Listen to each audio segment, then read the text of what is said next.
जय श्री कृष्णा। हर हर महादेव। आपका स्वागत करती हूँ अपने इस चैनल में। आइए जान लेते हैं, अब थोड़े ही दिन रह गए हैं सावन के महीने में, और जान लेते हैं यदि हमारे कुछ दिन मिस हो गए हैं जो हम भगवान शिव की पूजा अर्चना नहीं कर पाए हैं। जैसे कि आप समझ सकते हैं कि महिलाओं को कई तरह की दिक्कतें हो जाती हैं, तो 5 से 7 दिन उनके ख़राब हो जाते हैं। तो आपने क्या करना है, जो अब 2-4 दिन ही आपके इसमें अब सावन के माह के रह गए हैं, तो आप क्या करेंगे, अगर आपके पास मिट्टी हो जो कि साफ़ सुथरी मिट्टी हो, नहीं है आपको कहीं वैसे नहीं मिल रही है मिट्टी, तो आप गमले से ले सकते हैं, मगर आपको तुलसी के गमले की मिट्टी बिल्कुल नहीं लेनी है।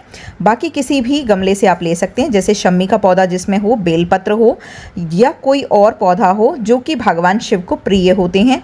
उन पौधों के नीचे की आप मिट्टी ले सकते हैं। उससे आप हाथ से ही भगवान शिव के जो स्वरूप हैं शिवलिंग का आप निर्माण कीजिए, और उसको एक आप बर्तन में रखिए, कटोरी में रखिए, या फिर किसी डोगे में ही रखकर उसे आप गंगा जल से आप स्नान कराइए, और उससे भी बहुत पुण्य की प्राप्ति होती है। अब बाकी दिनों में हम कुछ चढ़ाना भूल गए हैं, जैसे चावल चढ़ाना भूल गए हैं, सफ़ेद तिल, काले तिल, जौ, गेहूं के दाने, धतूरा, आक और बेलपत्र। यदि हम कुछ भी भूल गए हैं तो इन सभी को ही दालों को आप एक साथ कर लीजिए जो भगवान शिव पे चढ़ती हैं।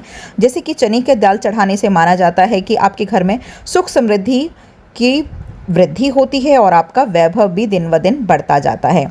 और मूंग की दाल से माना जाता है कि बुध ग्रह स्ट्रांग होते हैं और उससे भगवान शिव आपके काम में आपको बहुत बरकत देते हैं। ऐसे ही जो उड़द की दाल है, ये माना जाता है कि शनि महाराज की अगर किसी भी तरह की आपको ढैया या साढ़े साती का प्रकोप आप पे चल रहा है तो आपको उससे मुक्त करेंगे। पीली सरसों को आपको भगवान शिव पे ज़रूर समर्पित करना है और भगवान से अपनी परेशानियों को दूर करने के लिए भगवान के आगे हाथ जोड़कर आपको प्रार्थना करनी है। देसी घी का दीपक आप प्रज्वलित करें और भगवान की आरती करें, और माने आप कि यही स्वरूप परमात्मा का स्वरूप है, और इसी शिवलिंग की आप पूजा कीजिए। पूजा करने के बाद फूल फल जो भी आपको समर्पित करना है वो आप समर्पित कर दीजिए। और ऊपर जो मैंने आपको अभी बताया है कि दालें, और ये माँ हो गई, साबुत उड़द हो गया, और साबुत मूंग हो गया, काले तिल, सफ़ेद तिल, जौ, ये जितनी भी चीज़ें हैं ये जो आपने करके रखा था, और चावल, ये भगवान को समर्पित कीजिए। उसके बाद आप धूप दीप समर्पित करके आरती करें, स्तोत्र करें, लिंगाष्टकम पढ़ें। जो भी आपका दिल करता है वो आप ज़रूर करें, और साथ ही साथ जो भी आप करेंगे वो पूरी ही श्रद्धा और विश्वास के साथ आपको करना है, ताकि आपको आपकी पूजा का पूरा फल मिले। अब देखिए, अगर आप एक बार भी मंदिर जा सकते हैं तो ज़रूर जाइए, और उसमें क्या करना है, आपको जो हमारा कलावा होता है उसकी बातियां बना लीजिए। हो सके तो 108 दीपक प्रज्वलित कीजिए। अगर नहीं हो सकता, सब सामर्थ्यवान नहीं होते कि 108 दीपक प्रज्वलित करें, तो आपने क्या करना है, कलावे की ही जो धागा होता है उससे ही 108 आपने वो रेशे ले लेने हैं। वो एक आइडिया ही आप कर लीजिए, लपेटने के हिसाब से अपने हाथ पे लपेट के ऐसी आप जोत बना लीजिए। आप चाहें तो देसी घी में ही आप वो करके भगवान शिव के आगे दीपक वो प्रज्वलित कर सकते हैं। नहीं अगर आप कर सकते हैं तो आप तिल के तेल की भी जोत भगवान शिव के आगे रख सकते हैं।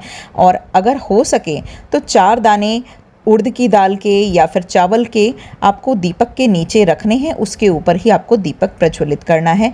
तो जितने भी दिन आप जोत नहीं जला पाए हैं, आपको सारे ही सावन के व्रत का भी आपको फल मिलेगा, और साथ ही साथ आपको पूरे सावन में आपको भगवान शिव की असीम कृपा भी प्राप्त होगी।